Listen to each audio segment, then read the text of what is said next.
Mayad nga agahon. Let's get started here. Have my notes here. I prepared some notes. That way, just in case there's no questions, I have some topics to discuss. First thing I wanted to mention, Google Map and Google Earth now recognizes the West Philippine Sea. It is now on Google Map and it's now on Google Earth. Philippines is really happy about that. All the politicians in the Philippines, they're all excited this past week. They were having press releases and everything. Because for the longest time, this area of the world, China basically claims everything. You know, everything's like the South China Sea. You know, even though the West Philippine Sea, you can see in a map, anybody can look in the map that the waters are like right less than 50 miles from like Zambales in the Philippines, but China claims everything in this part of the region. So they're now recognizing the West Philippine Sea. You can actually look at it now on Google Map and Google Earth. Hey, HD, good morning, HD.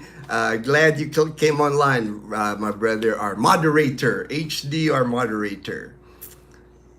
All right, Cam, all right, Ruben. Hey, what's up, Ruben? Good morning, Ruben. Oh, Dan and Neen. All right, my friends there in California. Thank you for coming online. I'm glad you made, yes, the HD, that China's claim of the 9-dash line. You know, it's like ridiculous. You know, it's like I'm glad that they're starting to recognize that, hey, you know, that's the Philippine Sea back there, West Philippine Sea. I mean, we're not trying to claim the entire area there. We're just trying to claim like the little bit that's on the Philippine side, the Philippine side there. But you know, it's just a recognition because China still fishes our waters here in the Philippines. They always like they do crazy stuff. You know, China really. If anybody, I'm not trying to get political or anything, but if anybody follows the news here, I've been here in the Philippines for the last 14 years, and basically China's the big bully here in Southeast Asia. It's not just the Philippines that China bullies here. They bully all the other countries here. You know, like they claim everything south of where their China is. You know, they just and it's, to me, it's kind of funny how they're cozying you up. You know, I saw like Xi Jinping, he's like cozying up to all these Southeast Asian countries now. He's taking a tour, like anybody's gonna believe him, you know, that he's a good guy now. All right, OB, Olsen, hey, good morning, Olsen. Glad you guys can make it. Aliyah and Isaiah too. All right. Hi, everyone. They're still sleeping, of course, Dazel and Leanna. They stay up pretty late. As a matter of fact, last night, I woke up close to midnight and they were watching, I think, Insidious. I could hear, like, you know how Insidious, that movie, there's certain sections where all of a sudden the sound like booms, you know, and they were watching that. They were watching that last night. And then mom, she just left. She's headed to Katiklan this morning. She has to take care of business in Katiklan, but she'll be home this evening. You know, she'll be back. She just has stuff to take care of. Hey, Kip, my good friend in Tucson, Arizona. All right, Kip. Glad you made it. Oh, Jumpy. All right, Jumpy. Jumpy's always here too. Man. I appreciate you, my brother. Appreciate the regulars. I can already tell, like, the regulars that are always supporting our channel, and we appreciate it. We really appreciate everyone's support. Hey, Tim, my friend in Las Vegas. All right. Glad you made it, man. Glad you made it, my friend. Brian, my good friend from Galveston County. We were just chatting earlier about NASCAR. Because I used to be a big fan of NASCAR when I was still in the U.S. back in the day, I liked Jeff Gordon and I like Jimmy Johnson.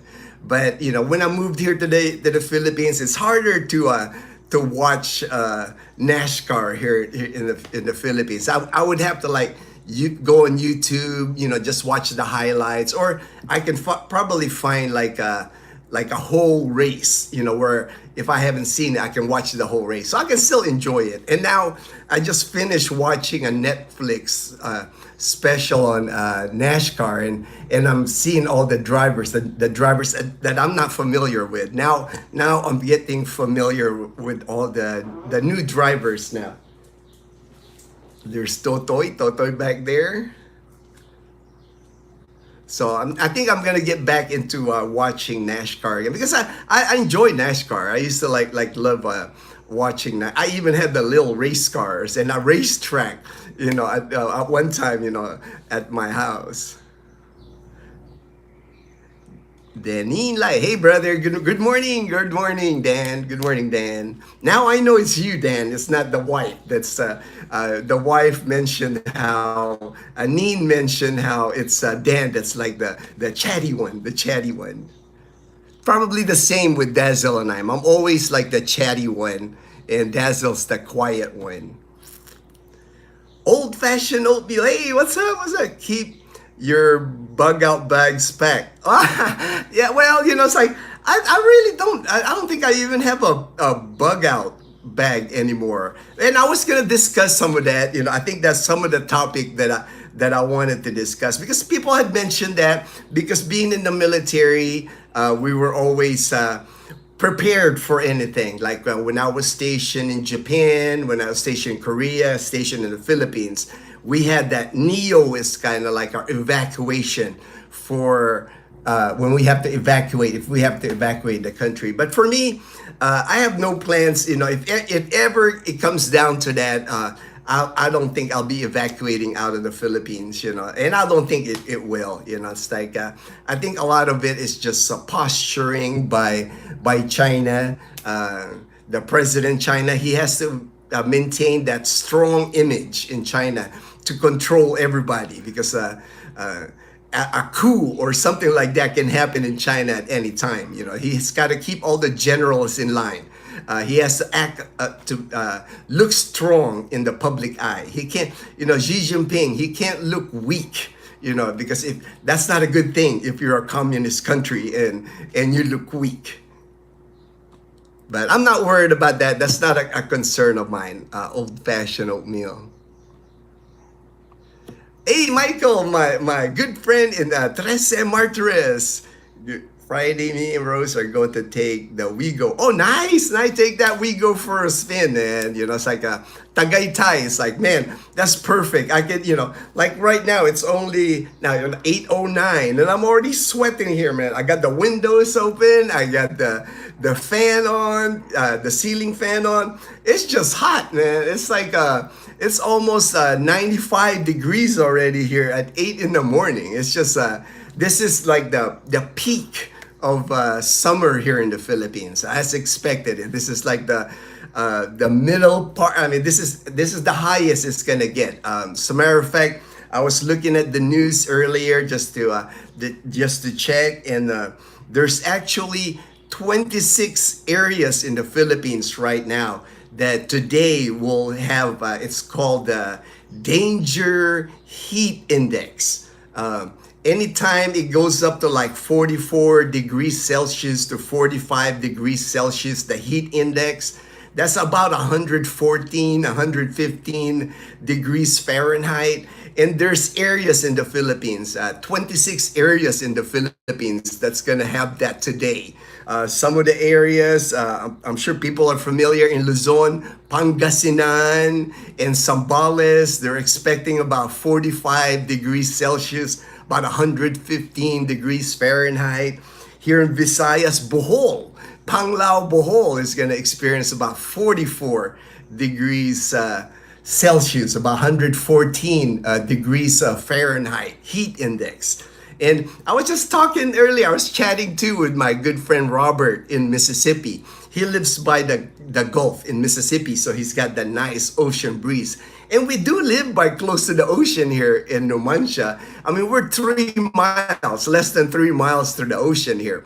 But I keep I always tell this to people, man. The Philippines, it's just a different kind of heat here, I lived in Texas before. I lived in Louisiana, some of the hottest places in the U.S. Arizona. I mean, we would hit 120 degrees Fahrenheit in Arizona, but it's that dry heat.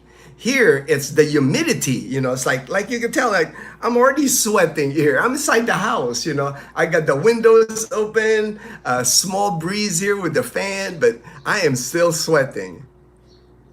I think we will get halo. All right, get yourself some halo, Michael. I can't blame you, brother. We're hitting halo. We're at least we're averaging about 3 halo a week. So every other day we get our halo. We go to Mang Inasal, we go to Chowking, and then Pares Retiros got some good halo too. So we're kind of mixing it up with our halo for in the afternoon. All right, have a blessed weekend, my brother. Enjoy Tagaytay, man. I can only imagine the cool air in Tagaytay. Dazel and I actually went there 3 years ago. We were in Tagaytay. We took our car on the ferry. We drove to Tagaytay, and it was March. End of March is when we were in Tagaytay. It was nice. It was you can still feel the cool air in Tagaytay. John P. Would Dazel and Mom be interested in a video of them cooking? I get the idea they would be. Oh yeah, I think I'll do that, John P. Thank you for the suggestion. We will make that happen because actually last night could have been a perfect time. I'm slacking, man. It's like it's my fault that the video wasn't made because last night they bought some tilapia. And they also bought crab, so that's what they had for dinner. The crab and tilapia. I had some of the fish, but I can't eat crab and shellfish. I'm careful now because I developed like allergies after my chemo treatment. But I'll make that happen. I'll tell them that, Jumpy. We probably can set up like cook outdoor. That way it'd be good backgrounds. Well, we've done it before, so I'll come up with a dish. Let me know if there's a dish you guys want them to cook because they both can cook. They can cook sinigang, they can cook seafood, any Filipino dish, they can pretty much make. So, and they've been cooking more. It's like I'm usually the chef or I'm usually the cook. But I'm letting them cook more because it keeps them busy. It's like it's fun for them. It's fun for them when they get to cook. But we'll make that happen, Jumpy. That's an easy one. I know Dazel, she likes to cook tinolang manok. It's like a chicken tinola. It's got that soup base, and on the soup it's like ginger. And lemongrass. That's the main thing. And then she puts malunggay leaves. She put green papaya. It's delicious. I love Dazel's chicken tinola. So I'll bet that's what she's gonna make. She's gonna make chicken tinola. Filming that. Hello, Sergeant USA. All right, Daniel. All right, my friend in Jacksonville, Florida. What's up? What's up, my brother? Glad you're online, brother. HD, okay, retract that. Danine live. Haha, yes. I'm always in the, that's it, Dan. Now I know because Neen told on you. She told me that you're the one that's chatty. That's all right, man. I'm chatty too, as you can tell, man. I'm all, oh, thanks, Tim, my friend in Las Vegas. Thank you for the super chat, the $4.09. Appreciate that, my brother. Helps us a lot in the channel, when people contribute. Appreciate that, my brother. He's the chatty one. LOL. Yeah, there it is. Neen. Now I know now it's Neen. Dan is the chatty one. Neen sometimes comments, but it's Dan that comments. Dazel and I will get along well. I love sleeping in too and down. Yeah, I mean that's you guys know the routine here in our house. It's like I'm always up. 5 a.m. That's like getting up late for me already. I'm usually up between 4 a.m. and 5 a.m. because I'm asleep by 8 p.m. I'm already sleeping by 8. So I get my 8 hours of sleep or more. And now lately, Dazzle and I, we've been like taking naps after lunch because it's been so hot. So we turn on the air condition in our room, and after lunch we've been taking naps. So I'm getting plenty of rest. That's never been a problem with me. So I've always been a good sleep. I always sleep well and get and sleep good. Dazzle can come in and out of the room at night when I'm sleeping, and I don't wake up at all.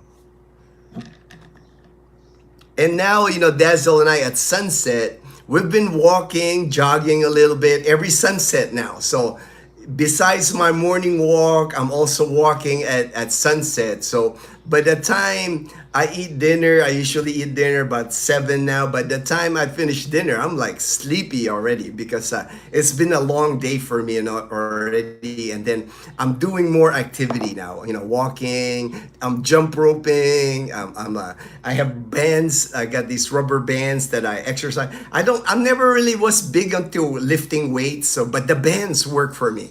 I like the bands that I used to exercise. So I'm getting more fit. I'm trying to get in good shape. It's summertime. Sunday we'll probably go swimming again at Agzam because this Sunday we have a scheduled power outage this Sunday, and it's horrible here when it's summertime and there's a power outage. And the power outage is going to be like from 5 a.m. to 6 p.m. I know like half the Aklan province will have a power outage Saturday, and the other half, our part, we're going to have the power outage on Sunday. And it's just horrible when there's no power here and it's summertime, especially at night. That's the good thing. That's the only good thing. It's not, the power outage is not happening during the evening, because when it's the power outage is in the evening, it is just unbearable. It's like we have like rechargeable fans. It can only do so much. You can open your windows at night, hoping there's a breeze. But if there's not, it is just it's hot. It gets hot. It's hard. That's one thing. If you experience summer here in the Philippines and there's a power outage at night, it's almost impossible to sleep. There's just no way. It's one of those things where when it happens, that combination, the summer heat and then the power outage at night, at least this one is a scheduled power outage, so we can plan. Like we already know, on Sunday we're gonna go swimming on Sunday and spend the whole day swimming. We'll just go to the swimming pool at Agzam and spend the whole day until sunset, until we get the power back on. All right, let me just make sure here. I got to be careful with this. I don't want to I'm watching the NFL draft. Yeah, actually, Brian, my friend Ray in Sacramento, he said the same thing. The NFL draft. I'll have to watch the highlights later after this live stream. Have you already had your coffee? Yes, I've already. Actually, a friend of mine, my friend my mate in Canada, he already asked me earlier whether I had my pandesal already. I always have my malunggay pandesal. Like this one, I bought yesterday, a whole bag. So there's like two left. So I just heat it up in the toaster oven, and it's not the same, of course, not like it was yesterday, but it'll do. It's nothing like the pandesal when you get it fresh, out of the oven. When the guy takes it out of the oven, you get the bag, it's still piping hot, when you hold the bag. Usually I'll eat one before I even get home, because they're so good when they're like fresh hot like that. Winnie the Pooh. All right. China censors Winnie the Pooh. It's funny. Oh, I didn't know that. HD. China's ridiculous, man. Nothing against the Chinese people. Plenty of Chinese people here in the Philippines. Plenty of Filipino Chinese. It's just the government. The government, they're communist countries, so it's like they do the strangest things, in my view anyway, my opinion. So I gotta look at some of the things I see in China. It's like I'm glad I don't live in China. Gavin, hey Gavin B, my good friend in Australia. All right, what's up, Dazel TV? It's Anzac Day here in Australia, so I'm watching NFL draft. All right, you like the NFL too? I haven't been big on the NFL. I don't watch a lot of football anymore because it comes on at a strange time there. But I do like watch. The draft is fun to watch because it's a celebration for a lot of players, when they get drafted. I love watching their family, the reaction, the players crying, because, that's a dream, that's a dream to be drafted in the NFL. And then you're like rich the minute you get drafted, you're like in the NFL. Hey, you're sweating, man. I don't think I can hold down the sweat here.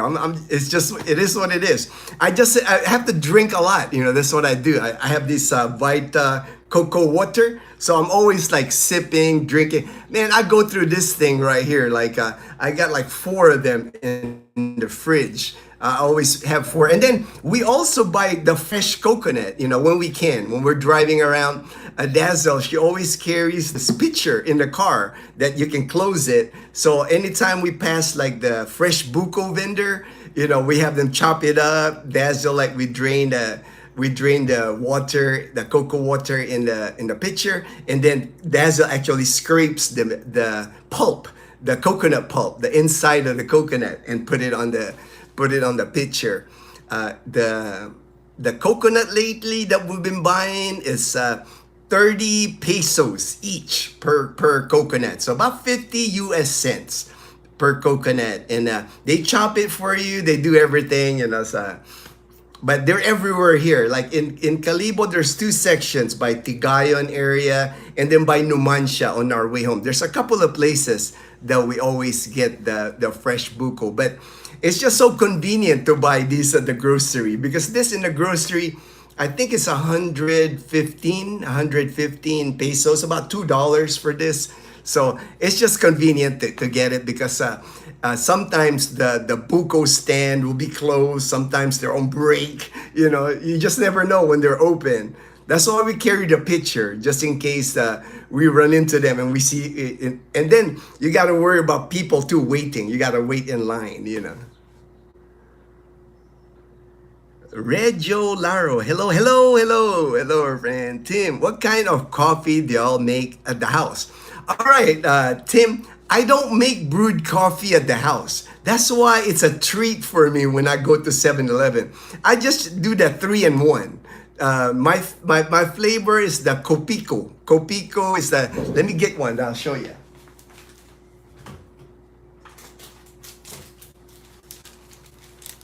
This one right here, I always have this in the house. It's like the 3-in-1. You basically just hot water. You put this 3-in-1, and I like this one. It's the Copico Blanca. It's creamy. Got a milk flavor to it. But that's all. That's why for me, when I walk over to the 7-Eleven, it's a treat because it's a different taste. This one is just kind of like a coffee to get you by. But the brewed coffee at 7-Eleven, the French vanilla, that's like legit coffee, to me anyway. It's like, for me, it almost tastes like having a Starbucks, because it's got that strong coffee flavor. It's got that, because you can see the beans are right there. I think they use the beans they use is Robusta. It's called like Robusta, popular beans here in the Philippines. So it's got a really strong taste, really good. I love. I mean, I can drink that coffee every day, the brewed coffee at 7-Eleven. But I try to like every other day. That way, it's not it's not like every day I'm over there at 7-Eleven. And now, when I get the brewed coffee there, they got those tables and benches right there. So I can just sit there. And the other day I was actually filming. You can just people watch, the motorbikes, the tricycles, people walking, the taho vendor. I even see like roosters walking, so I like it. I like sitting there, I usually spend like an hour and a half at least, just sitting there and just absorbing all the stuff that's going on. Ray, all right, my friend Danny, hello. I can tell from the picture it's you, Danny. Reggio Laro, Kuya, have you tried retiring in the USA in places affordable? No, I can't afford retirement in the USA. I can tell you that.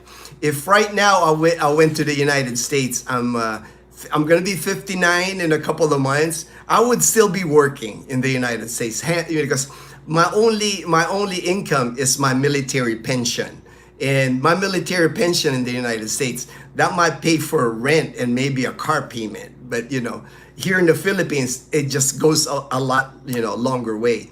If I had stayed when I was 45, if I had stayed in the United States, I knew I would be working until I was 62 at least. Because that's just the way it is. When you're in the US, it's so expensive that there might be places, like you said, that you can find that's cheap to live in the US, but it would still be hard to live on a military pension alone. Most of the people that I know that are retired military in the United States, they all work, unless they're getting like 100% disability from the VA. If they get 100% disability, yes, they don't have to work anymore. But more likely, if all you're getting is a military pension in the United States, I would have still been working, no doubt. I would be working now if I moved to the United States right now. That's why I'm here. That's why I'm here in the Philippines, because I can live comfortable here in the Philippines. I can provide for Dazel's family, Liana. I can provide well for them, and we can just enjoy day to day. We're all together, just enjoying each other. Because in the U.S., if you're working, it's hard to enjoy life when you're working in the U.S. I don't know many people in the U.S. that are like they can say that they're happily working in the U.S. It's like maybe there are. I've heard some people. I've heard that they're happy with what they do, their job.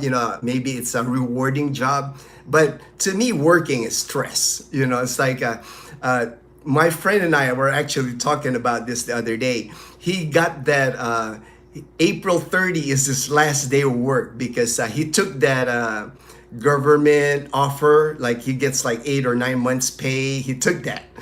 He's a federal employee, and he took that money, and he can't wait. He can't wait to like the last day. He already told me, I already feel like I checked out already from work, because, and he's retired military like me, and he retired a few years after me, about 10 years after me, but he had to keep working, because he lives in Hawaii. So, he has to work.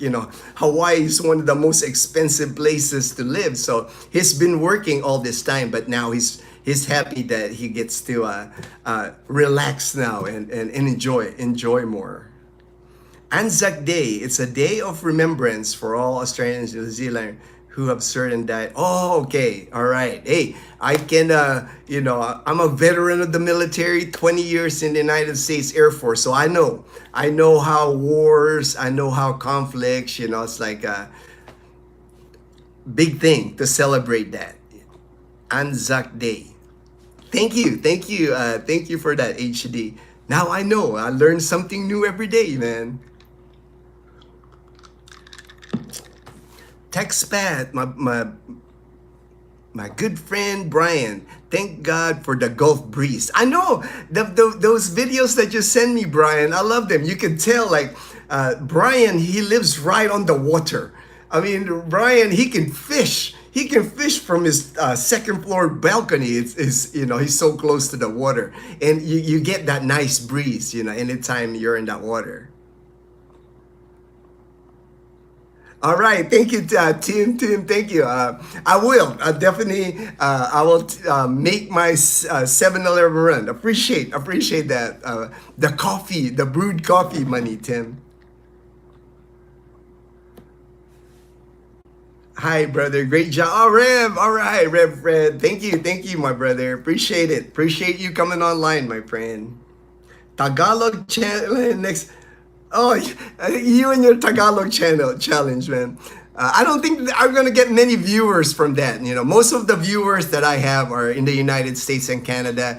It's not a big thing for them that I speak Tagalog. I need to learn how to fry tuyo properly. Frying tuyo. One thing about frying tuyo properly would be frying it outside your house. You don't want to fry that thing inside the house because that smell of that dried tuyo will linger inside your house. So when we cook tuyo, Dazel and Dazel's mom, they're always cooking it outside. We have those clay pot, like a clay pot, you buy it at the public market. It's like you can feed, it's a stove. It's a clay pot stove where you use wood or charcoal to cook. And frying tuyo, basically frying tuyo, it's kind of like, to me, I like it kind of toasted. The more toasted they are, I like it because sometimes there's even bones inside. But when it's really fried well, you can just eat the whole thing. You know, it's kind of like eating a chip. You know, it's easier to eat when it's really fried well. Ayo John, all right, Ayo John, good morning, good morning. All right, thank you for coming online, Ayo John. Cooking is a lost art skill with American women. That I wouldn't know, man. I've been away from the United States now for 14 years, so I wouldn't know. But here, you know, people cook here. As a matter of fact, most people here, Daniel, what you'll notice here when you move here to the Philippines, a lot of people here, because a lot of the public market, like us, our public market is only like less than a kilometer away. People in our community actually just walk to the public market here. And it's a common practice here to just go to the public market 3 times a week. It's not like in the US. That's the big thing that I notice here is in the US, when you go grocery shopping, like when I was living in the US, I try to buy everything. That way, if I can go from not going to the grocery for a week and a half, 2 weeks, I'm winning in my mind because I don't like going to the grocery in the US. That's why most of the time you're buying like your veggies, your lettuce, your cabbage, everything in one trip, and hopefully you don't have to go back, you know, at least a week. Here in the Philippines, it's a different dynamic. Here in the Philippines, we go to the public market at least 3 times a week. You know, it's like we go like, we'll run out of like onions or eggs. Hey, let's go to the market because it's so close. And then it's not so crowded in there. You know, it's like our public market, we know the time to go. You know, it's like you try to avoid like first thing in the morning, like 7 to 8 usually is the busiest time because everybody wants to go to the public market and get the catch of the day. You know, usually at 7 in the morning, everybody brings out all the fresh fish, crab, shrimp. You know, shrimp is still jumping. You know, by the time 10 and 11 a.m., a lot of times they're dead already. You know, they're like iced down already. So that's why people like to go to the public market like at 7 or 8, but we don't. Dazzle now, we go like when there's less people. You know, that's the way it's not, you know, you're not like having so many people in the public market.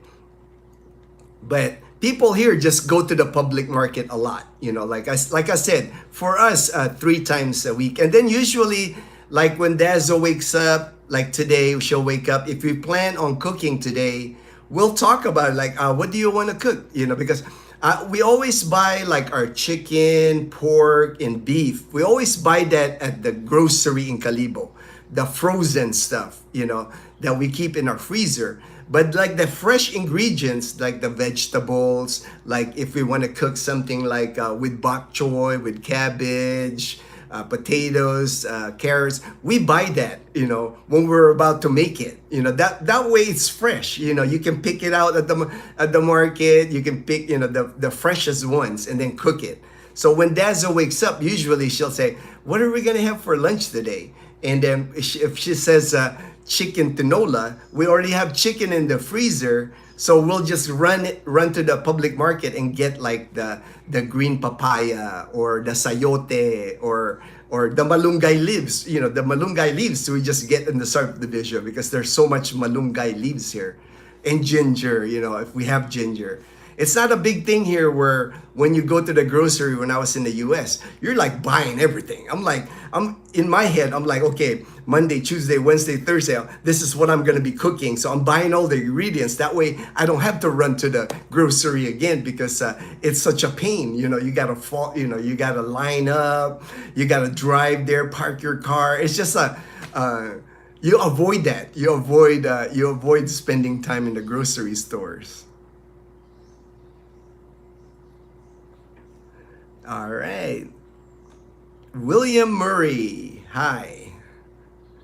Radio, I'm sure the fans will hear you Tagalog. I don't have any Filipino fans to tell you the truth. Looking at our statistics, most of our fans are Americans and Canadians. There's some Filipino Americans and Canadian Filipino, but most of the time it's like they prefer English. You know, it's like very few of our subscribers are here in the Philippines because we kind of target, our niche is kind of like people that want to come to the Philippines, want to retire here with a pension or want to retire here on Social Security. Those are the people I help anyway. You know, very seldom do Filipinos contact me as far as like needing help because they're already from here. They already know the Philippines. And then the OFWs, the Filipino OFWs, they have family here and they come here to the Philippines often. It's the Americans, the Canadians, the Australians, the Westerners that are thinking of coming here to the Philippines. Like I got Ramon from Las Vegas. I got a message from him the other day. He's like, he was born in the Philippines, but he left here when he was less than 2 years old. And then he's my age, about 58, 59, and he came to the Philippines this past January on his first trip. But he's more like me. He's more Americanized than Filipino. And that's why even in our conversations, we talk in English. You know, we don't really talk in Tagalog. There are people that watch us in the US that when they call me, I speak Tagalog to them if that's what they're comfortable with, you know. No, I have no problem speaking to people in Tagalog. Eat as much malunggay as possible. Yes, we do. We do, Dan. We're always getting, Dazel likes to put it on mongo when she cooks mongo, that dish mongo beans. She puts malunggay on that. The tinola, she does that. And sometimes I even put it on scrambled eggs, you know, because I put like that bitter melon, ampalaya on my scrambled eggs. But if I don't have the ampalaya and I don't feel like going to the market, I just get the malunggay leaves and I chop, you know, pick it and then I mixed it with my scrambled eggs. Just trying to eat healthy. Like you said, it's the tree of life, you know, add a little green to my diet. Does 7-Eleven have ices, the frozen drinks? Some do. I have seen it. I have seen the icy, like Coca-Cola flavor. Not this one yet. I didn't see the one we have. And also, some of them, like the one in Numancia, the other one by the public market, the 7-Eleven there, they have soft serve ice cream, like vanilla and chocolate or the swirl. But the one that's outside our community, they don't have it yet. But looks like they got plenty of space to add it, you know, so they just opened. So I'm sure they'll take advantage of the space because it's a good size 7-Eleven. So there's areas where they can put those machines.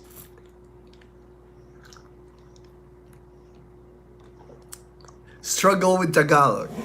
Yeah, I do. You know, especially if I have to do a vlog in Tagalog. Some Tagalog words are hard, and I know, I just know when I make a video, even English videos that I make, it's like there's just people that are critical of everything you say and that want to correct you, and sometimes it just gets to be too much. Even for me, I'm patient. You know, I'm like, but sometimes, you know.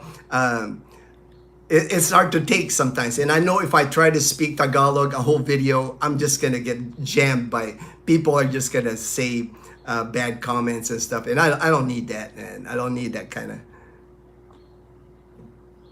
All right, Michael C. All right, I know Dazzle likes the Clippers. I have been a fan since they are.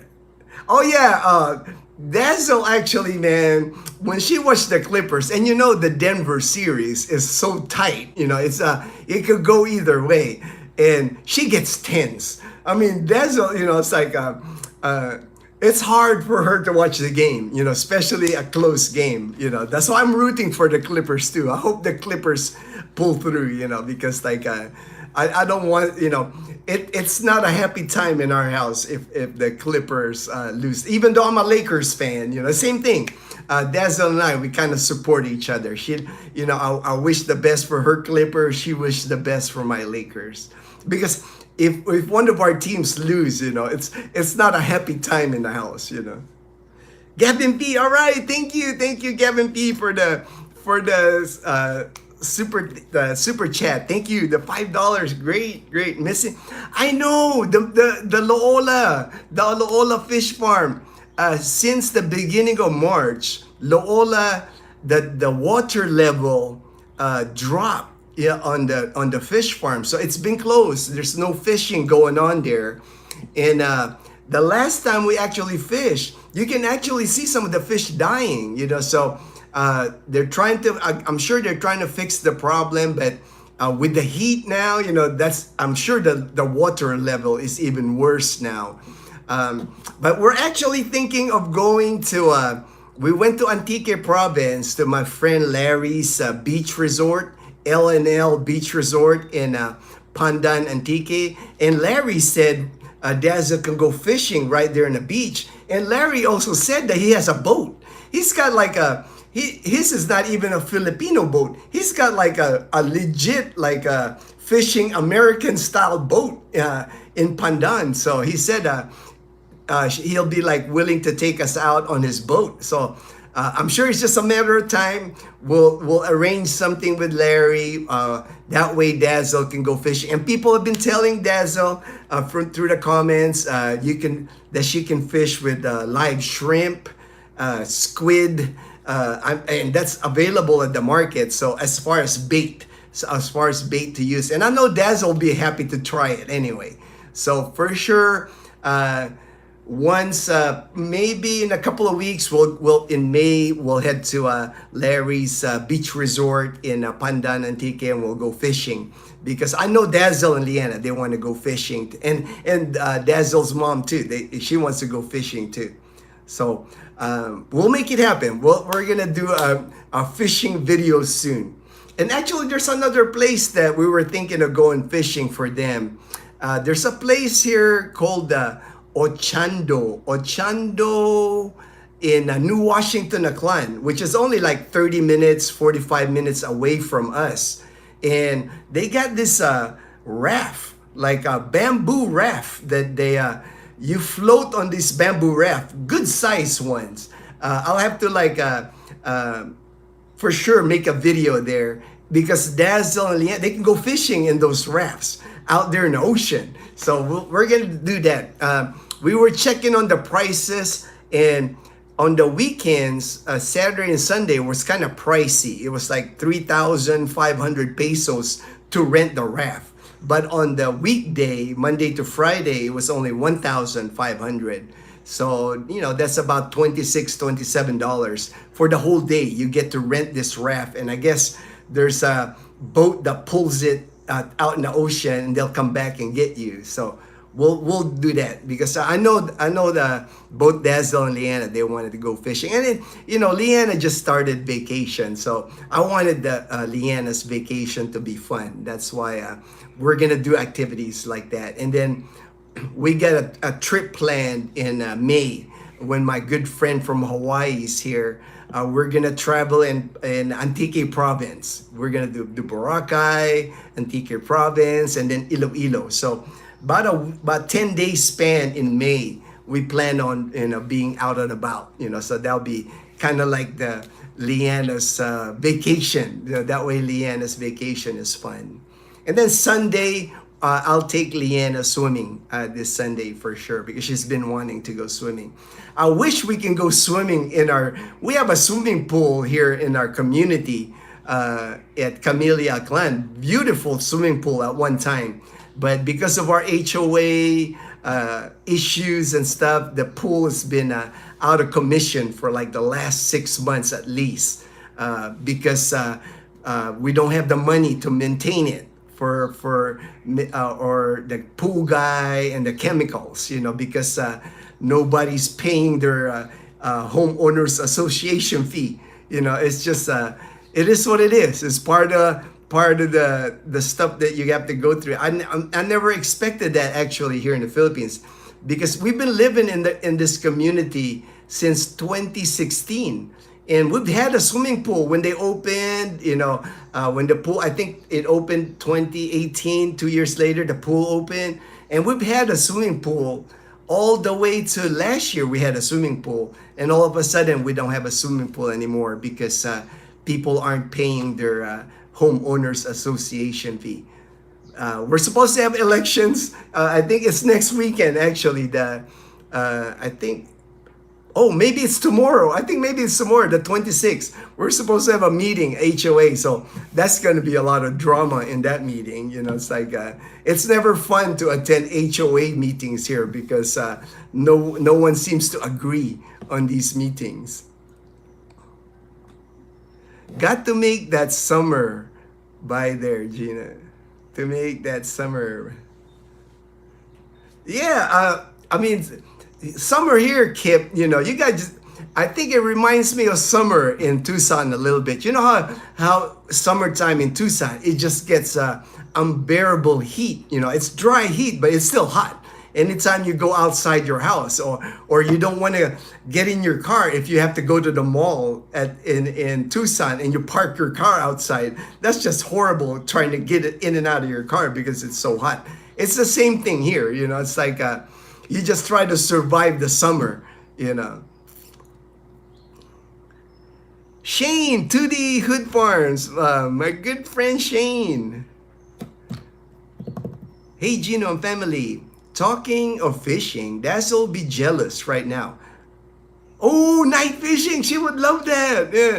Dazel would love any fishing, man. As long as she's catching fish, she'll be like so happy. That's like the happiest time is when I watch Dazel catch fish. Have a blessed weekend. Have a blessed weekend, my brother. Thank you for sharing that, Shane. I'll let Dazel know that you're going night fishing. Hello, Gunslinger Girl. All right, hello. Many years later, Sergeant USA Daniel, I still have issues sleeping. Extremely light sleeper. Yeah, I heard some people are like that. I hear some people have I never had that problem, man. I'm like, Daza always gives me a hard time because sometimes she'll be talking to me and then next thing I'm dozed off, He farted at night. That's funny, Daniel. Neen, all right, Neen. We watched your video driving to buy pandesal. Are there any bakeries near you that sell? There are. There's a couple of bakery.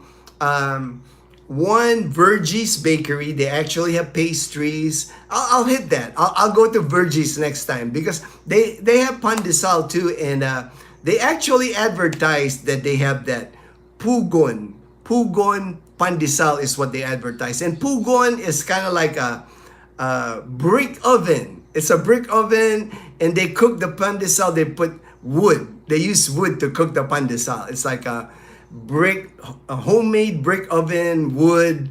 It adds a little bit of different, kind of smoky taste to the pandesal. So I'll get that next time. I'm going to get that pugon pandesal at Vergie's. There's Vergie's Bakery really close to us, right across Leanna's school. And then there's also Trigen. Trigen Bakery, I would say, is probably like the cheapest pandesal here. It's Trigen is like all the pastries, all the baked goods at Trigen are like the lowest price. Everything's like 2 pesos or maybe 5 pesos now, but you can still get bread there for like 2 pesos each. And same with the pandesal. But I'll do, because I do like sometimes at Virgie's Bakery, I also like their banana bread. I like that. And then that's where I get my loaf of bread. They also bake their own bread. So I'll do that. I'll make we've done videos of Virgie's Bakery before, but I'm gonna do another one since I haven't done one lately. Tanya Jiva, do you go to the mall Yes, yeah, definitely. Definitely, Tanya. Like actually on Sunday, because we have that all day power outage from like 5 a.m. to 6 p.m. No electricity in Calibo, here in Numancia. Half of Aklan won't have electricity that day. But the new Grand Gaisano I know has a generator. So their AC will be working. So I'm sure everybody's going to be at the Grand Gaisano for that day. But what we're going to do, we're going to go swimming, probably go swimming that morning, eat lunch, swim a little bit in the afternoon, and probably around 3, we'll head to Grand Gaisano and get our merienda at Grand Gaisano, just to be in the air condition till about 6, and then go home. But that's the only mall that I've noticed here in Calibo that has a generator, because I know City Mall Calibo, that City Mall, man, for the longest time they didn't even have AC on, and this was with power on. I know that like their grocery, they kind of blocked it off with glass, so I guess the grocery, Save More Grocery, has their own air condition. But like the food court area, there's no AC on that food court, so, and I know the old Gaisano, we have an older Gaisano mall, AC on there doesn't work really good either. So it's the new Grand Gaisano is where everybody hangs out because of the aircon. Robert, all right, there's Robert. There's my man. Just got out of the shower. Feel like a human being again. Nice texting you on WhatsApp. You are looking good as usual. Oh, thank you, my brother. I got get on Gulf Sport. All right. There's Robert, my friend in Gulf Sport. We were just chatting earlier, talking about the heat. Like I'm probably gonna need a shower here after this live stream. My favorite T-shirt says, "Not made in China." That's funny. That's funny, man. I've never been a fan of China either, my brother. Michael C in the Philippines. I used that same coffee, bro. And oh, nice. My man Michael and I were the same with our Copico Blanca, our 3-in-1 coffee. Do you know how to speak Tagalog? Yes, marunong akong mag-Tagalog, kaibigan. Good morning, brother Gino. From Hawaii, all right. I know there's my brother Robbie, now in Boal in Cebu. Definitely, brother. I know. I was just mentioning that how the heat indexes are like all up in the 100, 14, 115 degrees Fahrenheit. Lots of areas in the Philippines, like in the heat index danger, considered danger, because it's been a hot summer. There's the Indonesian coffee, Kopi Luwak. Oh, all right. I haven't had that. HD. I haven't had that Indonesian coffee. Ooh, one of the most expensive. Oh, I think I've heard about that. How they ingest that the coffee bean thing.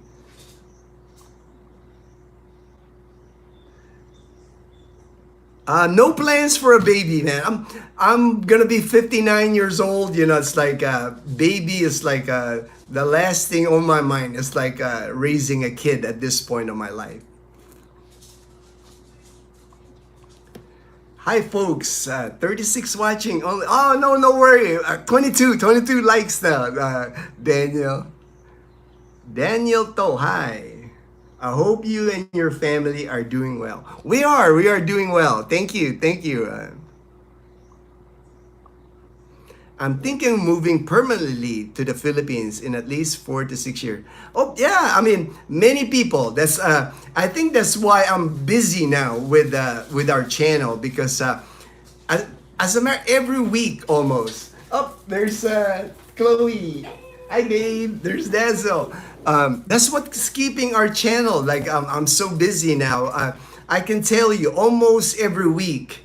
I'm adding like 3 to 4 people every week contacting me about moving to the Philippines, preparing themselves for the Philippines, asking me because of my experience, I've been retired in the Philippines for 14 years and I've pretty much seen just about everything, different situations of different people. So I generally can give you good advice if you want to move to the Philippines and what to expect here, what things to do. It's like I know that's one of the things that I give as far as a benefit from watching or subscribing to our channel because I'm helpful. It's like if you contact me, we can communicate on what's up. As many people will tell you on our channel, I answer everything from my email, my WhatsApp.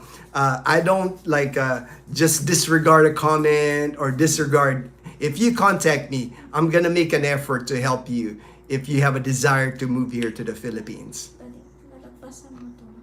See, oh, Ayo John, Dazzle was just telling me I miss Ayo John's comment. It says here, I enjoy the hot chocolate, Swiss, I believe it's called. Oh yeah, I do that too, Ayo John. That's Swiss. I might have someone the cupboard there, but I do buy that too. I think it's 8 pesos now, 8 pesos each for that hot chocolate. The Swiss, it looks like an American brand, but it's now available in like the same packs like this. It's like Swiss chocolate. Thanks, babe. Yeah, that's why sometimes Dazzle has to help me because I sometimes miss a comment. I don't want, and I don't do it on purpose. Same thing with our comments on each of our videos.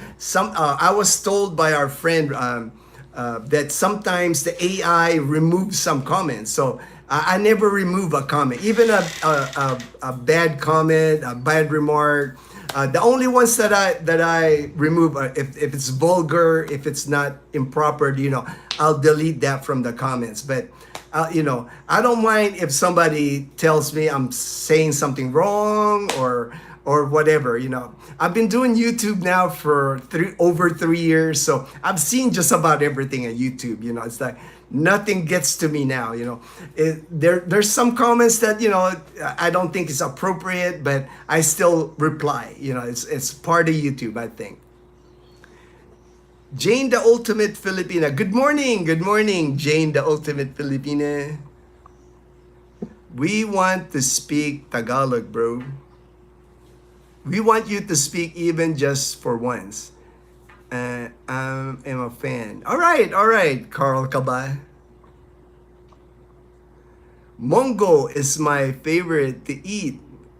Oh yeah, me too. I love mongo, man. It's like mongo here in the Philippines. I noticed in the province anyway, here in Aklan province, mongo is like the Friday dish. Like today's Friday. It's gonna be cooked more than any day of the week. Friday is like it's usually mongo and then fried fish, especially like the dried fish, like the danggit. I like that danggit, the fried danggit, because when you cook it, it gets crispy. It's almost eating like a chip. It's like crispy bacon. I like that. The combination of the fried danggit and the mongo. That hits the spot for me for Friday. Sergeant Daniel, you can't eat shellfish. Can you eat saltwater fish? I can eat fish. So far, Daniel, I've been able to eat fish. There hasn't been a fish that I've been affected, but I have to be careful with anything shellfish. Even oysters, even scallop, even it's horrible because I used to love eating all that stuff, but now I don't want to take a chance. I don't want to take a chance. It's Kim. All right, Kim. All right, Kim Spencer from Romblon. All right, I remember you. I remember you now. I remember you. I remember you were asking me about an furnished apartment, and I did a video here in Numancia. I think it's still available. There's a couple of furnished apartments here in Numancia. Nice apartments for less than 10,000 pesos. It's like $170 a month, for a one-bedroom furnished apartment. So if you're still looking, oh, you're in Calibo. All right, Kim, you're in Calibo. If you ever get the chance, try putting icy on top of the soft ice cream. Oh man, I've never tried that. Yeah, if it becomes available, that sounds kind of good. It's like, because I always like vanilla ice cream, so that would be like put icy on top of vanilla ice cream. That might hit. That might hit. I know Leanna would be willing to try that.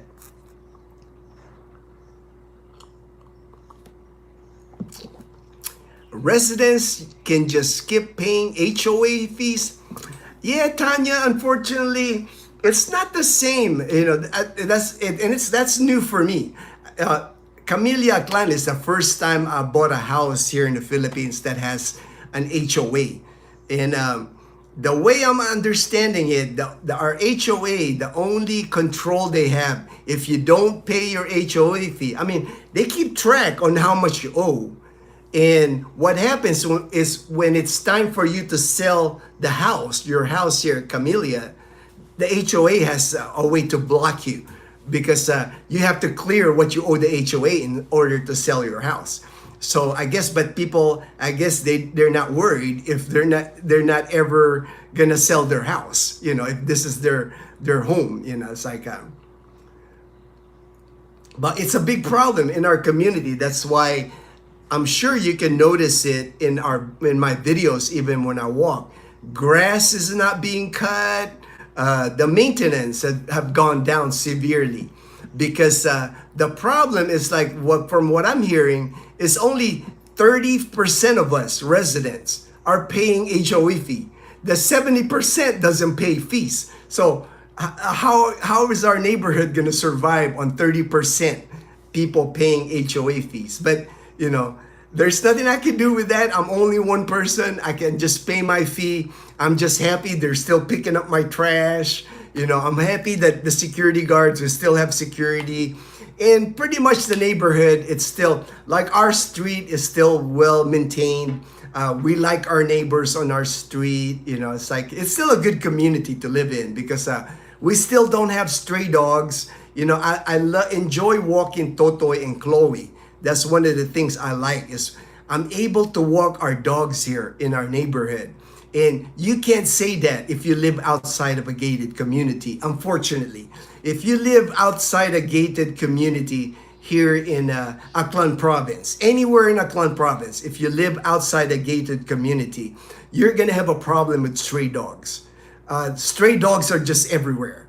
And if you're walking your dog, there's gonna be like big dogs gonna attack your tiny little dog. Like Chloe's a tiny Shih Tzu, has no chance against like a group of local dogs. That's why if there's one blessing that I really like about our community is I can walk our dogs in peace. Every morning I walk them, in the sunset we walk them, and we like that. And that's one thing I enjoy living in our gated community. Jumpy! I found a fishing supply place on Google Maps in Malaya Clan called the Asis Fishing Supply. All right. There are no pictures of inside, but the street view looks promising. All right. More likely, I bet, Jumpy, it's more, if it's a fishing supply, I bet you it's for like commercial fishermen, like the nets, the nylon nets, hobby fishing. Like in the US, like a pro bass shop, or the rod and reel. It's just not popular here in the Philippines. I guess because we have so much fish in the market. It's like, and it's so cheap to buy fish already. So not a lot of hobby type fishermen. If anything, the expats. The expats are the ones that are hobby fishermen here, because you can buy all the gear. I mean, you can buy all the lures, all the line, all the rod and reel at Lazada. You can order it online and it'll get to you. But finding an actual shop like in the US, like a Bass Pro Shop with a live bait, I have never seen it. Here in Aklan Province, in Panay Island, in the entire Philippines, I have never seen a fishing store like in the US. OB Olsen, all right. Kuya, have you ever considered getting a mini electric car there? It looks like there are plenty of cheap ones with AC. The electric cars, I have not seen them here, Olsen. Like here in the province of Aklan, the only thing I've seen is like they're electric, but they're like more like an electric bike, like a 3-wheeler or like a 4-wheeler, like a golf cart. I mean, you see a ton of those. But the electric car that you're thinking with the AC, I do see them posted like in Lazada or like in Facebook, but I think they're a scam, to tell you the truth, because I see them so cheap, and more likely they're probably made in China, so I would never buy one, I have seen too many of those China electric vehicles here in the Philippines going on fire, because either they got plugged in too long or something, and it ends up blowing up or being on fire. And I've even seen houses here, they park their electric bike or something inside the house, and it goes on fire and it even burns their house. So I don't think that's gonna be a real hit here. Even like my friend Ruben and I were talking about it. How in the US, it's so common in the US to have like electric bicycles. They're not common here. Even the electric bicycles that are in the US about in the $1,000 range, it's not common here in the Philippines.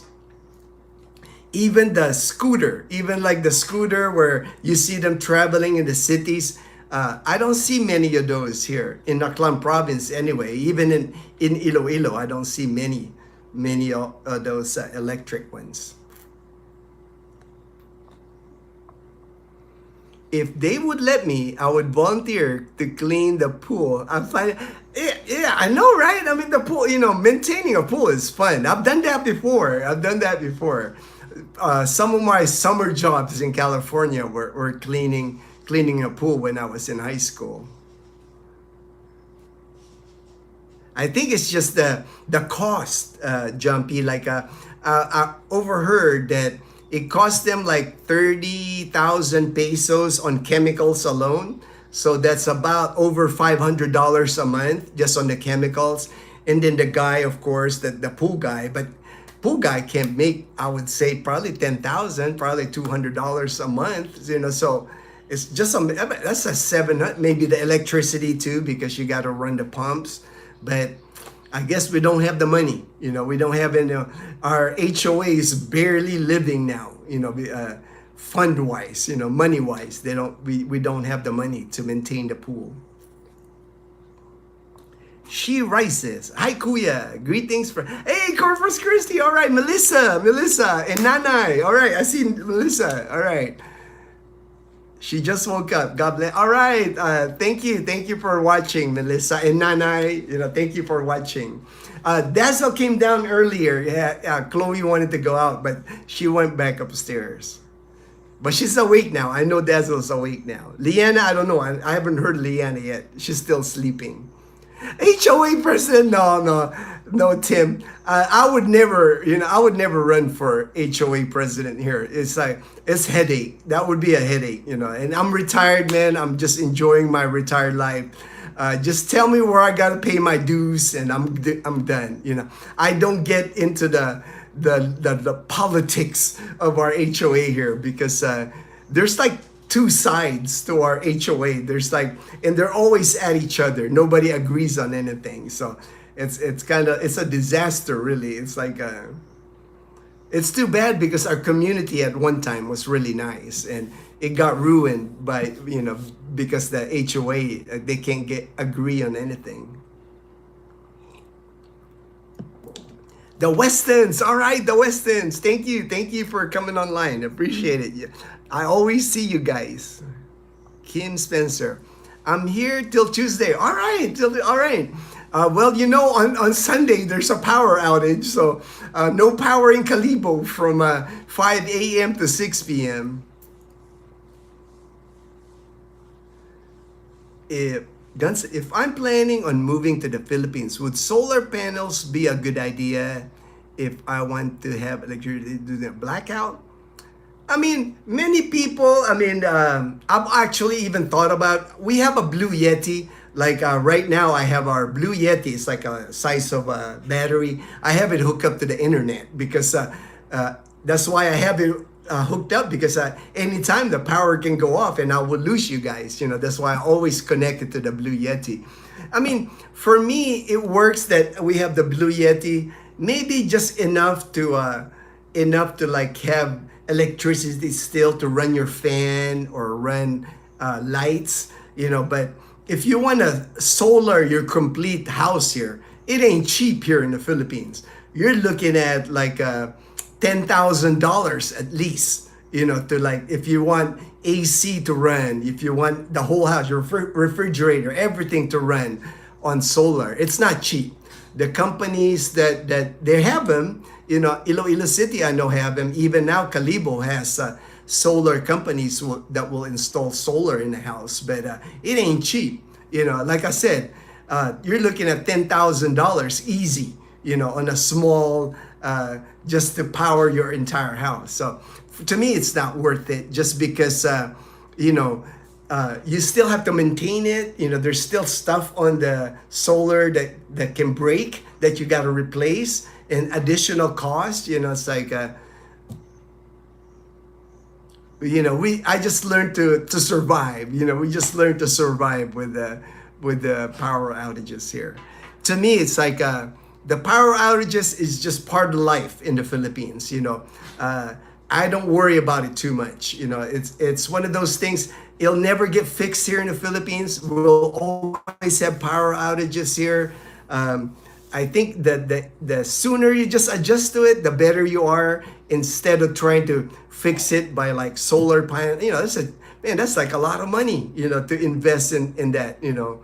And once you have your solar panels in, you know, your whole house, it's not like you don't have any cost to maintain it, because the batteries can go bad. The circuits can blow up all of a sudden. You got to replace stuff, you know. And I've seen that happen with people here.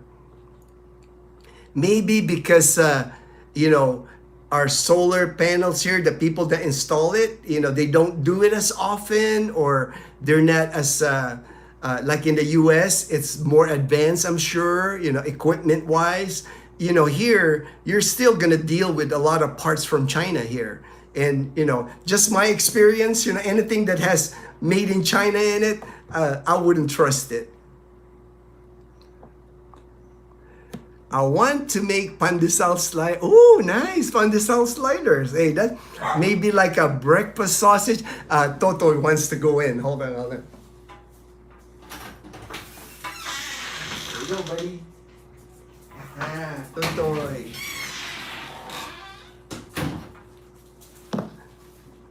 Yeah, they got breakfast sausages here now, you know, so you can easily make like a breakfast sausage pandesal, you know, with egg, cheese, you know, it's like, you can do it. You can definitely do it. I do kind of similar, you know, like when I have to reheat the pandesal, I open it, I cook it in the toaster oven, and then I'll top it with like whatever I have in the fridge. You know, I'll top it with eggs, cheese, you know, bacon. Make my own breakfast bread, breakfast pandesal. Hawaii. Oh wow, yeah, yeah, Olsen. I love that Hawaiian bread. You know, it's like they're super expensive here. The only time I buy it when I go to H&R, the Hawaiian bread, King Hawaiian rolls. Man, those are delicious, but they're expensive, man. Like a little loaf of it, you know, like that little dinner rolls.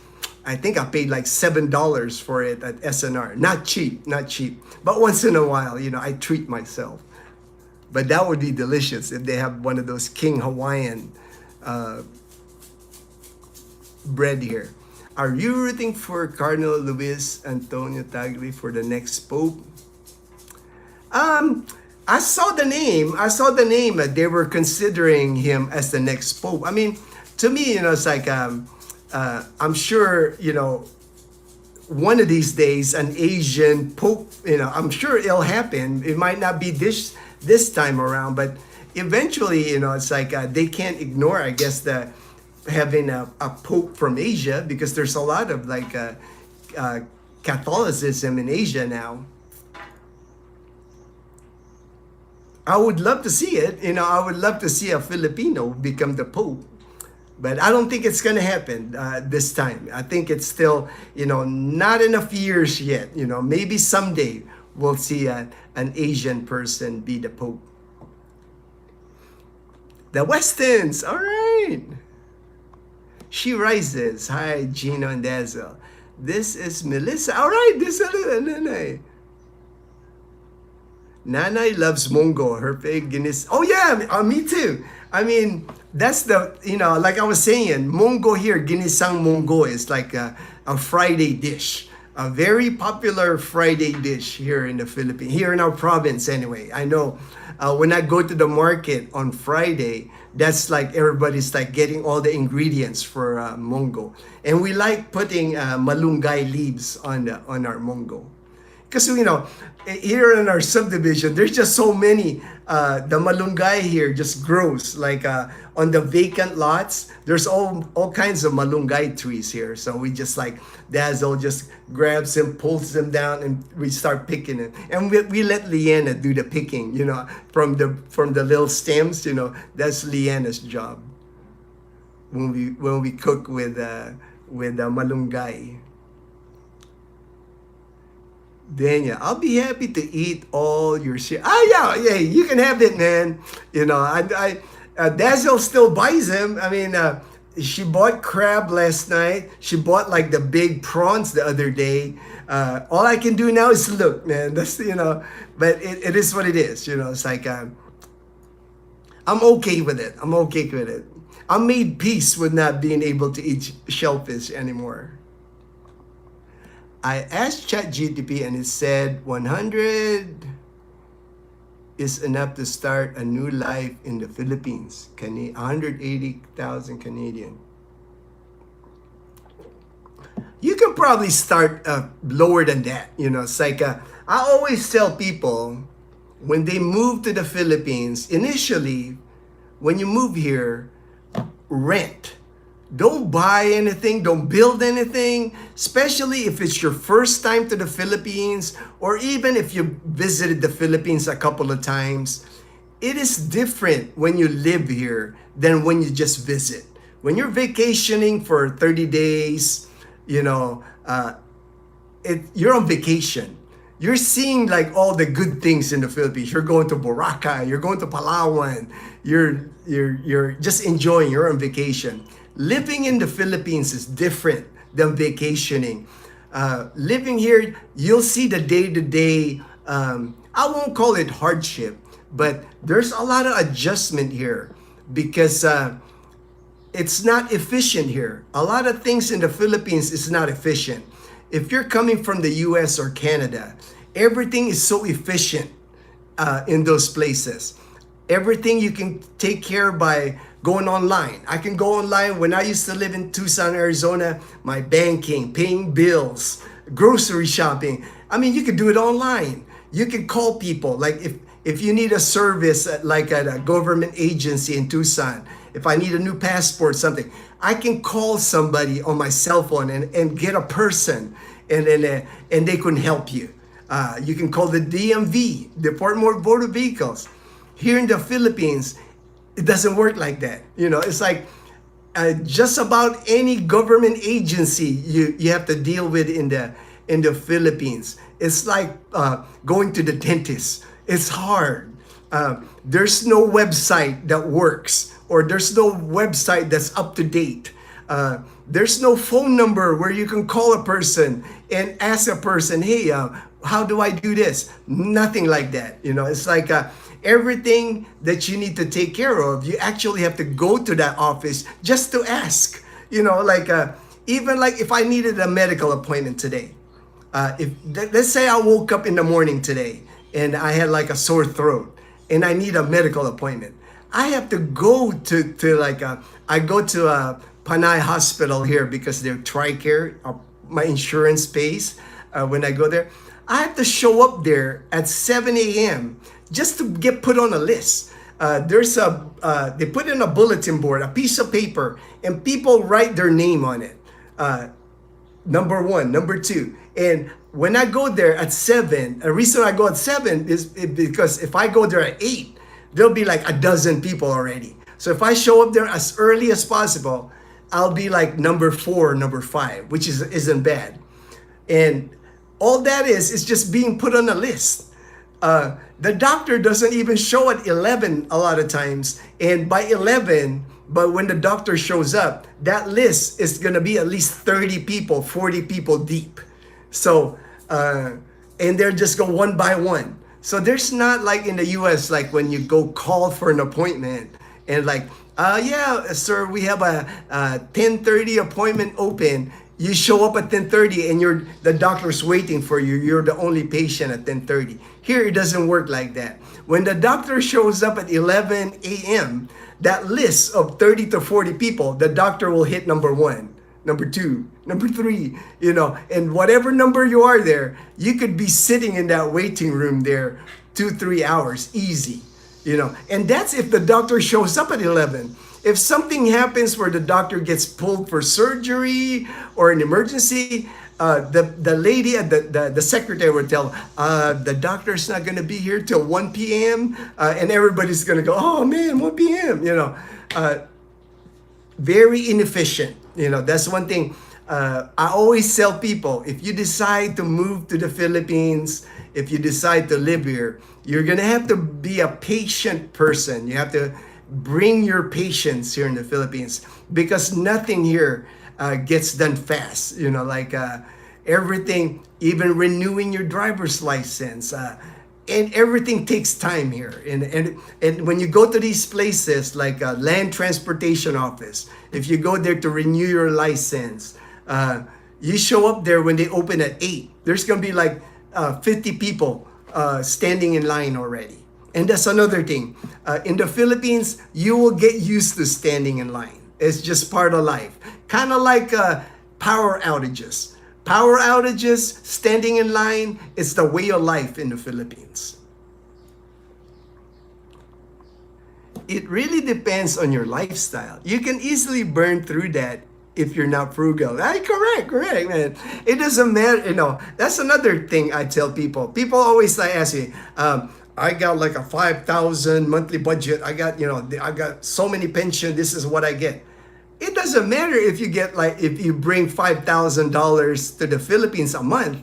If you're spending $6,000 a month, you're not gonna make it here. The key always is like whatever pension you get, whatever money do you have, you gotta spend less than that. It's like then you're good. Like let's say you receive $2,000 a month in your pension, and you come here to the Philippines with $2,000 a month. You should be targeting to spend $1,500 a month. That way, you have that $500 a month that you're saving every month, building your nest egg while you're in retirement or when you move here. Once you figure that out, once you're like, you have a steady income, your pension, and then every month you're saving some of your pension, man, you got it made. That's when you know you got it made. It's when you're like, paycheck to paycheck still. Those, to me, those are the people that get in trouble here, because when you're doing that paycheck to paycheck, it's the same thing in the United States. If you're doing paycheck to paycheck, the way you're living, if your car breaks down on an emergency that requires you to pull money or charge it in your credit card, you're not going to do well. You know, it's always my recommendation, my thing I always tell people: whatever money you bring a month, make sure you spend less. That way you're saving every month for a rainy day. And rainy day happens here in the Philippines all the time. I mean, we got typhoons here, you know, you got earthquakes, you know, you got stuff here that happens that you want to save for a rainy day. I'm Canadian. All right. Okay. So be frugal. Yeah. I've always been frugal. You know, it's like, that's the thing. That's why I think I've been successful at being retired here for 14 years. I knew when I moved here to the Philippines, I had a certain amount of money, my military pension, and every month since I've been here, I don't spend all of my military pension every month. Every month I'm putting away something. You know, it's like, so every month I'm building my nest egg. And the last 14 years, I've saved money here. You know, it's like, when I was in the US, of course, my lifestyle was different. You know, it's like I had my military pension. I had a good paying job. I was living the American life. You know, I thought that's the way I was supposed to live. You know, it's like I had nice cars. I had a Mustang. You know, it's like I had a nice house. I got garage full of stuff. You know, but that's not the lifestyle I have here in the Philippines. Now I'm very frugal. We don't have a garage. I don't have storage of stuff. Our house is like 400 square feet. And there's 4 people of us now living in the house. You know, we don't have room to buy stuff or to keep stuff in our house. But it's worked out because what I find out is like the frugal I am now, the more minimalist I am now, the less stress I have, you know, the less I have to worry about, you know, less things that would break that I had to replace. You know, there's really nothing in our house that it's kind of like a big deal if it breaks. You know, it's like if our TV breaks, you know, we bought this, I think 3 years ago. The one TV before this I owned for 10 years. And if this TV breaks down, it only cost me 15,000 pesos, you know, like $260 to replace this TV. So not a big deal if it does. But I'm sure I'll get at least 5 more years on this TV. Gotcha. All right. Joel, hey, all right, Joel. Joel and Eileen are friends in Arizona. Oh, they're in the LBC. They're in Long Beach. They spend time in Long Beach because they have family in Long Beach too. And I used to live in Long Beach, so I know all about Long Beach. I graduated from Long Beach Wilson High in 1983. So remember my days in the LBC. I love my time in the LBC because that was my youth. You know, I was like before. All I remember about Long Beach was like riding my skateboard everywhere, going on the beach, you know, 7-Eleven, playing video games at 7-Eleven. That's my memory of the LBC. Miss you all too, man. Miss you and Eileen. Can't wait for you guys to be back in January again. Edgar, hey Edgar. Oh yeah, man, the pool chemicals, they're not cheap. I know that. That's what they were saying. Just the chemicals alone for our swimming pool was 30,000 pesos a month. So over $500 a month just on the chemicals alone.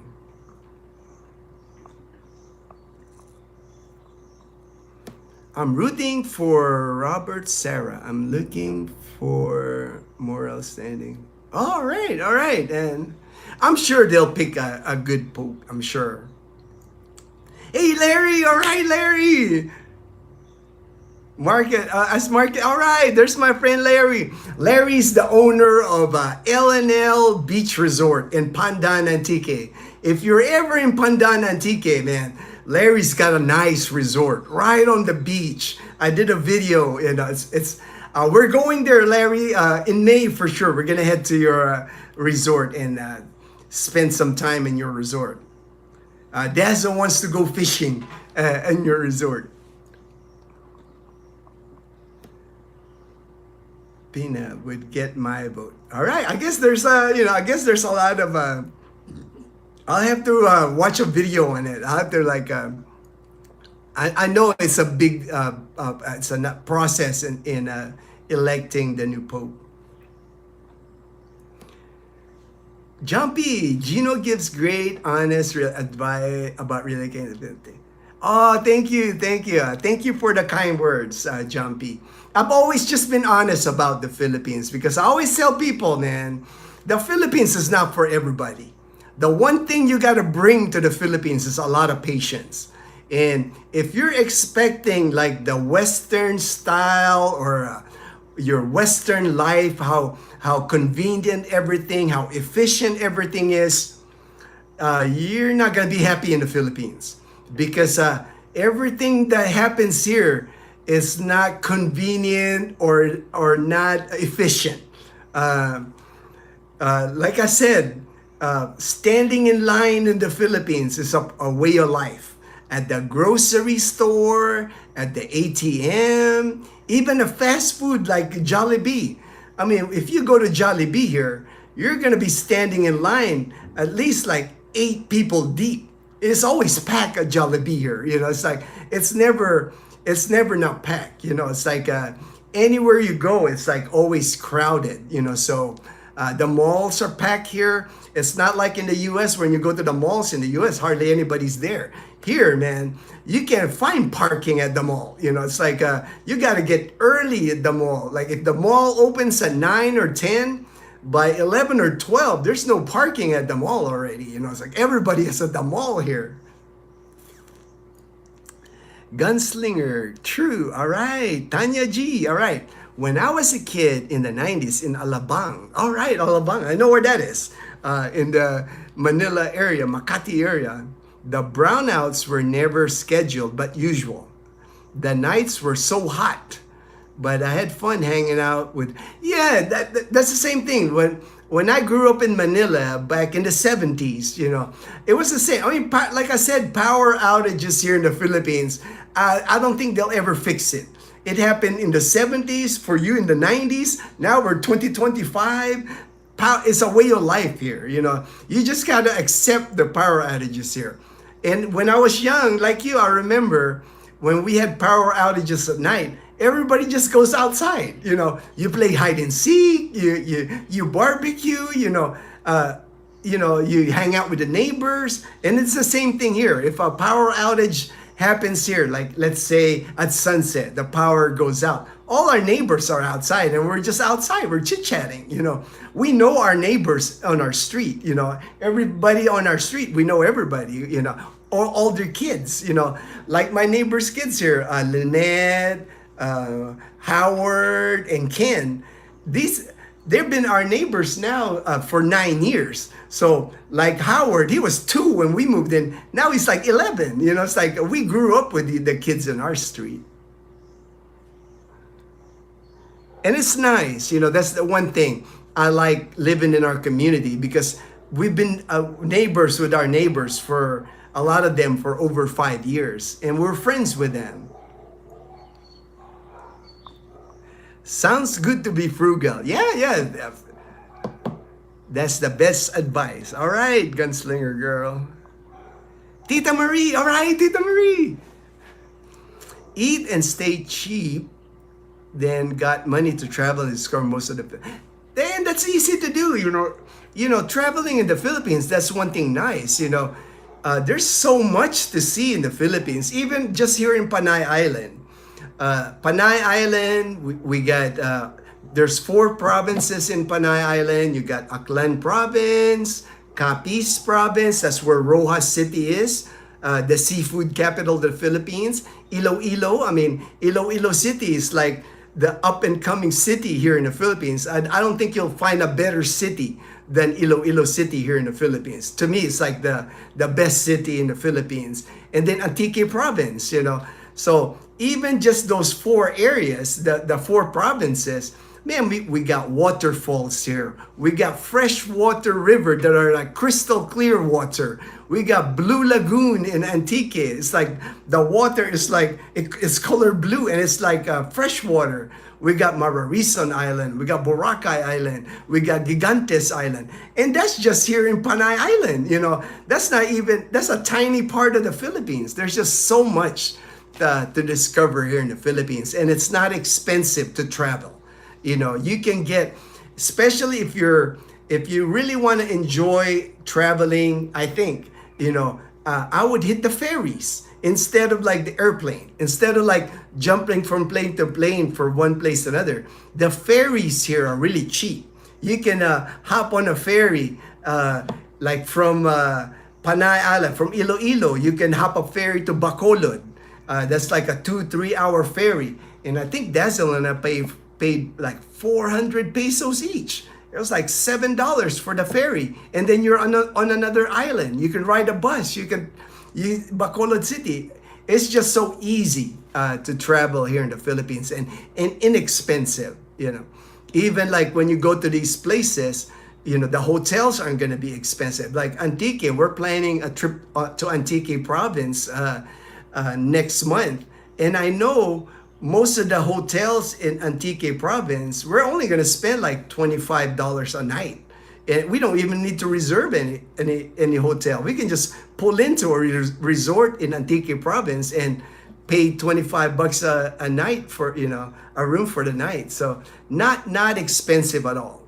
And when you travel, and then when you travel to the places, you can try the local food. I mean, you know, I understand not everybody can eat Filipino food, and not everybody can eat like the karinderya, eating at the karinderya.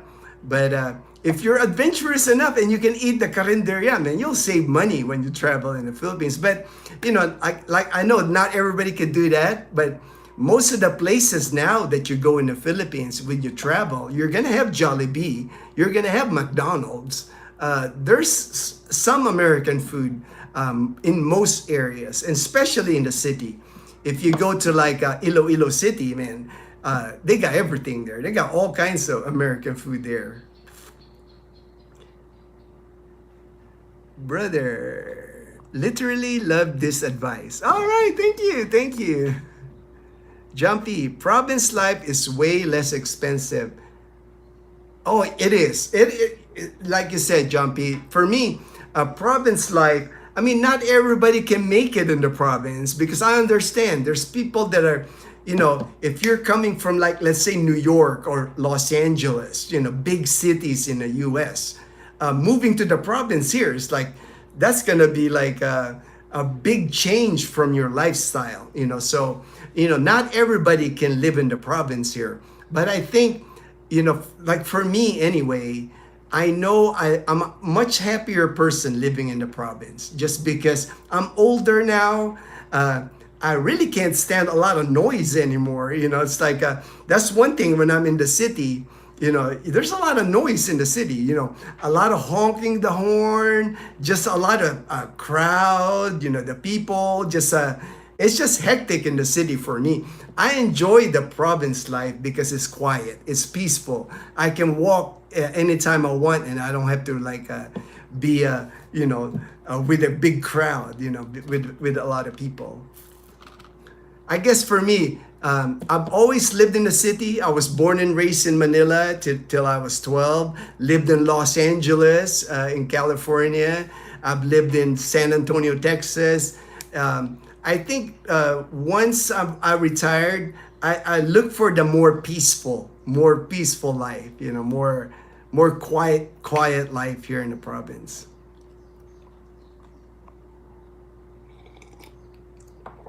Ooh, summertime in the LBC. All right, man. I love my time in Long Beach. I love you know, that was like I said, I graduated high school there. My teenager years were in Long Beach, and that was a good time for me. That was like 78 till about 83, 5 years span there in the Long Beach area. I'm sure it's different now. I'm sure it's a lot more crowded, a lot more different from what it used to be. Tita Marie, hot summer makes you move slower. Winters here make us move faster. Okay. Yeah, I have not experienced a winter like snow or anything like that in so long. It's like I don't own a coat anymore, boots, no, none of the winter clothes. It's all like board shorts for me and t-shirt and flip-flops. That's all I own now. I don't eat pork or beef. Okay. I mean, there's plenty, fish, there's plenty of seafood here. Like me now, I noticed since I'm recovering from cancer still, I eat a lot of fruits now, and I eat a lot more vegetables now. I only started tasting food again not too long ago, so like for the almost past 2 years, I wasn't able to taste my food. So I was just eating anything really, the healthiest thing I can get, because like I couldn't taste it anyway. But now I have my taste buds back. Had me a seafood capital. All right, seafood. All right. We're staying at Antique. All right, Amor Bungalows and Villas in December. I wish we knew about your friend's resort. Oh, all right. Yeah, I mean, it's really nice. The video came out, I think, a week ago, and it's a L&L Beach Resort in Pandan, Antique. Really nice. I mean, and my friend Larry, he's got plans to he's gonna bring out kayaks there. He's even thinking of putting like a cornhole board so people can play cornhole. He's doing upgrades to his resort to make it more entertainment place.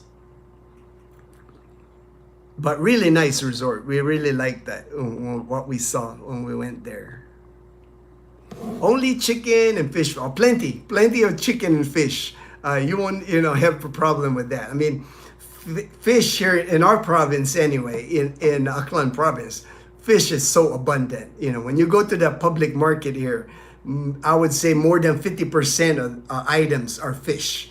That's like most people here eat fish all the time because it's cheap. There's a lot of, there's some expensive fish. Don't get me wrong, like the tuna steaks. Those are expensive, but there's a lot of tilapia, milkfish, a lot of local Filipino fish that are cheaper. Tim, all right, L&L Resort is the place to be in Antique Province. Very relaxing, nice, quiet beach. Good. Yeah, we'll definitely be back there for sure, Tim. I know next month we're going to plan a trip to L&L Resort. Because the one thing I know, like on the beaches in Pandan, the last time we spent overnight at Pandan, Antique, the beach there, you can even have bonfires on the beach. You can just get a stack of wood, put it on the beach, light them up. You can do stuff like that here. You can drink beer on the beach there. There's not a lot of restrictions. Unlike when you go to like Boracay, those are the things that they won't allow you to do on the beach. Not like the beach there in Pandan, Antique. You can pretty much do anything. You can barbecue right on the beach there. Just set up your grill and start cooking seafood right there on the beach there, and they'll let you do that. HD, that was the lyrics for the song by the Dove Shack called Summertime. All right. I guess you're not familiar. I'm sure I've heard of it. HD, but lately I haven't been listening to a lot of music. It's like I have this USB HD. I listen to I downloaded music on that USD for our car on our car, and I listen to Eminem and Tupac. Those are the two that I listen to on that USB. And then 80s music. I have a lot of 80s music on that USB, and that's all I listen to. Have you tried the full organic fruit vegetable diet? I know, it's like it's really hard to it's not the same here as far as organic. They advertise organic, but it's not like in the US, when they advertise, there's places like Whole Foods or something like that, and they advertise organic, and there's a good chance that it's organic. Here in the Philippines, they might advertise organic, but there's really no guarantee whether that piece of vegetables organic or not. It's not like there's not like a FDA or somebody inspecting, making sure what they're selling is organic. We don't have like an organic grocery. I mean, even if you go to like the farmer's market here, there's really no 100% certainty that what you're buying is organic. It's like you just have to trust the seller, I guess. To me, when I look at the vegetables, I just kind of look at them, make sure that they look all right. My mom died. Oh, sorry to hear. Sorry to hear.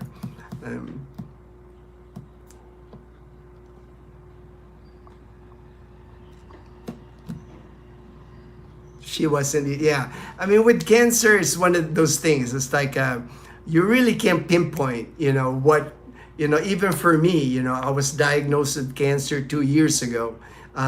They can't tell me what caused my cancer, and I was living a healthy lifestyle here in the Philippines. I hardly drank alcohol. I don't smoke. I eat healthy. I worked out all the time. So I'm not diabetic. I'm not a high blood pressure, cholesterol. Everything has always been good for me.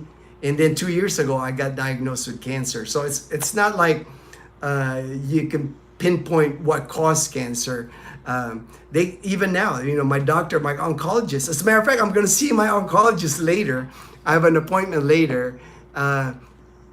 Just a regular routine appointment with him. I have a clear MRI. I got my MRI results right here. My last MRI was clear. He just likes to talk to me. Ask me like what I'm doing, what I'm, maintain what I'm doing correctly and stuff. But even him, he's an oncologist. He couldn't tell me what caused my cancer.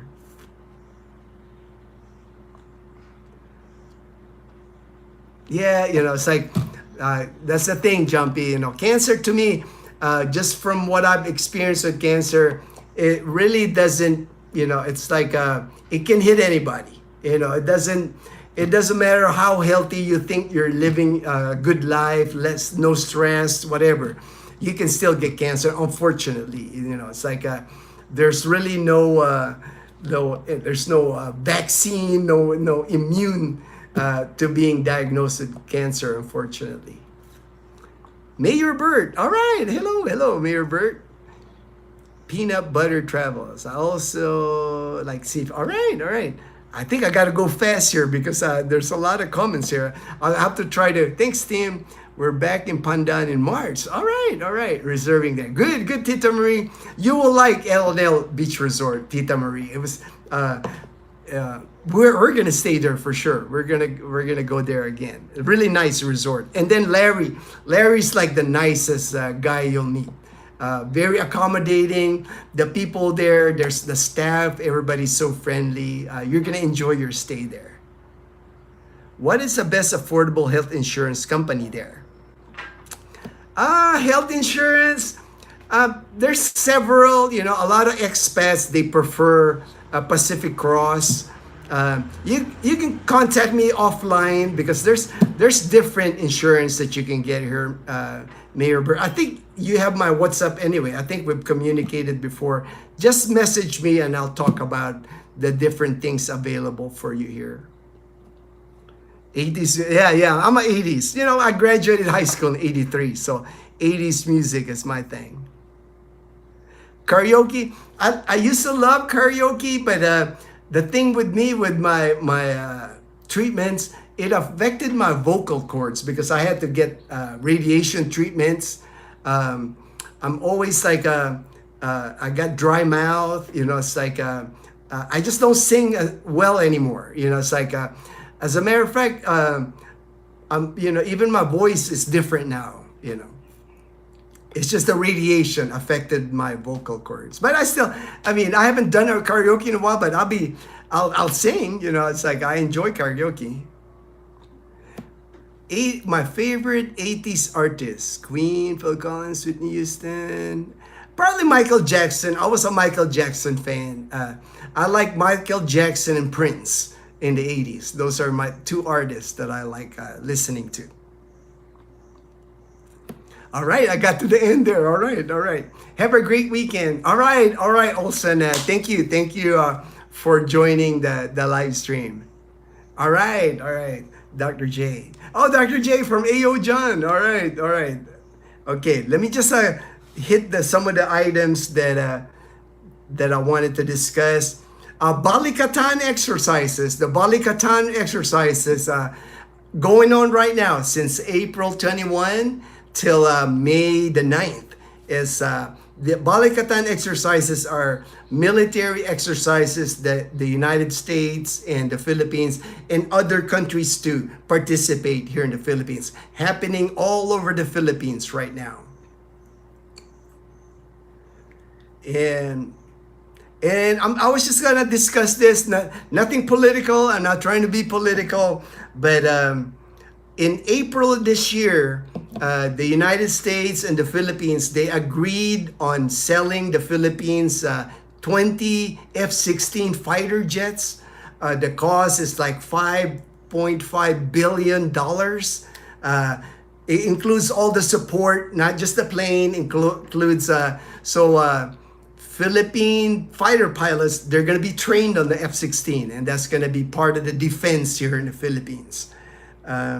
Last year, during Balikatan, April 2024, the United States put what they call Typhoon missiles here in the Philippines during Balikatan 2024.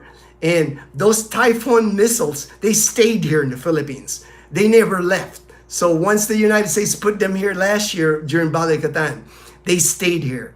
And those missiles, they can hit China from the Philippines. So the Philippines has capability to hit China with missiles coming from the Philippines. Again, nothing political. I just wanted to let you know that that's here now in the Philippines. And then April of this year, the Philippines, the United States, this time around, last year they brought in the Typhoon missiles. This year, they're bringing in the Nemesis missiles here in the Philippines. And what the Nemesis missile system is, the Americans are installing here in the Philippines during this Balikatan. This type of missile can hit moving targets. It's basically a ship killer. It's got destroyers, whatever ships there are in the West Philippine Sea. The Philippines can hit it now using the Nemesis missile system. And that's here now during Balikatan. And the way the Typhoon missiles end up staying here in the Philippines would not surprise me if the Nemesis missile system also stays after Balikatan this year. So there's defenses that the Philippines has here in the Philippines. We bought a lot of missile systems from India last year, actually, and they're all operating now here in the Philippines. So the Philippine government is spending a lot of money on defense systems. So it's not like the Philippines can't defend itself against China if China wants to do something here in the, because China keeps bullying Philippine ships, Philippine Coast Guard in the West Philippine Sea, but it's not like the Philippines doesn't have defense. And with the Americans' help, it's just gonna keep improving the defense here in the Philippines. Do you think there are government jobs for the military guys there that would be nice to get get paid? There are, because I had a friend actually. He's retired Marine. One time he was a contractor. Actually, he's not like a GS. He's not a government job. He was a contractor. He was here in the Philippines working for the U.S. Embassy in Manila. So there are jobs, but as far as like the GS jobs, the government jobs being advertised here in the Philippines, Probably hard to get, hard to get. But there are contractors that work here in the Philippines. Ex-military contractors.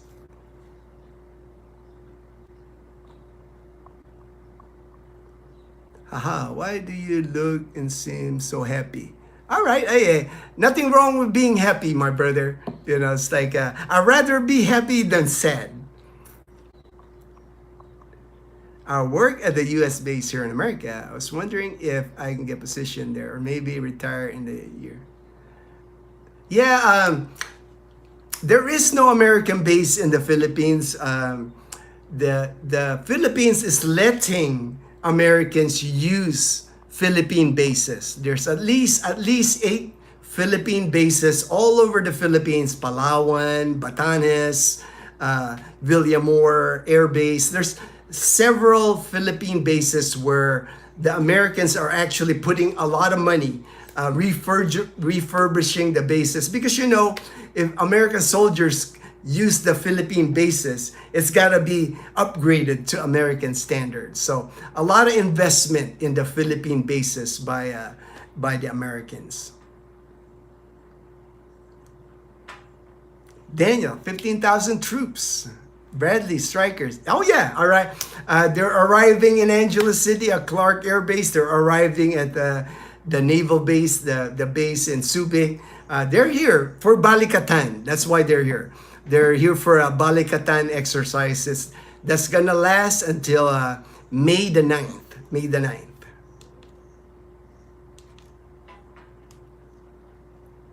The only reason I mentioned all that military support and everything, I just think people should know that, Philippines is well defended. It's not like China can just charge here and take over the Philippines. It's going to take a lot of effort from them. And then with the allies here in South Korea, Japan, Australia, and America, they have to worry about Taiwan first before they even hit the Philippines. So they can't even get Taiwan back. So I'm not worried. Doesn't worry me here, especially now that I know that the Philippine government is spending a lot of money in defense, military defense here. All right, Team C. Glad you made it. Glad you made it. They might be roasting on the deployment. Yeah, for sure, Jumpy. It's gonna be American militaries used to deploying at hot places anyway. The Middle East. Iraq, Saudi Arabia, Kuwait. So I'm sure. Going on the flight line right now, working on the flight line of Philippines. They are roasting. Definitely, they are roasting. All right, I think I covered everything. Oh, the last thing I want to cover, again, the May elections here in the Philippines, May the 12th. And unfortunately, I read an article yesterday. There's actually an incumbent mayor already during a campaign trail in Cagayan. He got shot dead.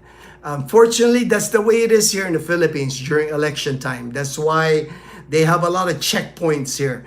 I can't go a week here without stopping at a checkpoint twice, at least. Here in Numancia, in Calibo, there's like military people. You got to roll down your window. They're checking in your car for a gun because there's a gun ban.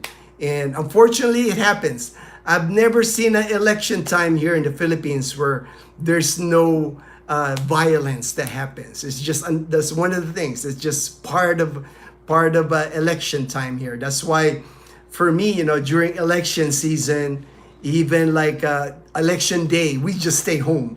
We don't go outside during election day. Stuff happens here during election day. Yep, HD. They never had Taiwan. All right, man. And they never will. They'll never get Taiwan, man. Thank you so much. Love the vibe. My running governor of clan. Oh, I saw that name. Pia Dioso. I saw as one of the candidates. I saw that. Well, hopefully, we here in Aklan don't see any violence during the election. Let's pray for a safe election here in our province. Yeah, HD never. Yeah, I would agree. Never safe. Yeah, it's like uh, it's that's the thing here in the Philippines. I have yet to see an election here where it's been quiet. It's always something happening here during election time. All thing gets, whoo man, that is hot. That's hot. Fort Swamp Stewart. That's hot. All right, I'm hitting like the 2 hour mark. Thank you everybody for joining us on the live stream, and thank you for the super thanks, super chat from Tim from Las Vegas, Gavin P from Australia. Thank you very much for everybody. Hey, thanks HD again for being our moderator. Appreciate everybody's time, and we'll see you again next Friday, same time. 8 a.m. Philippines time next Friday, Thursday evening in the US. All right, take care, everyone. Have a great weekend, everyone.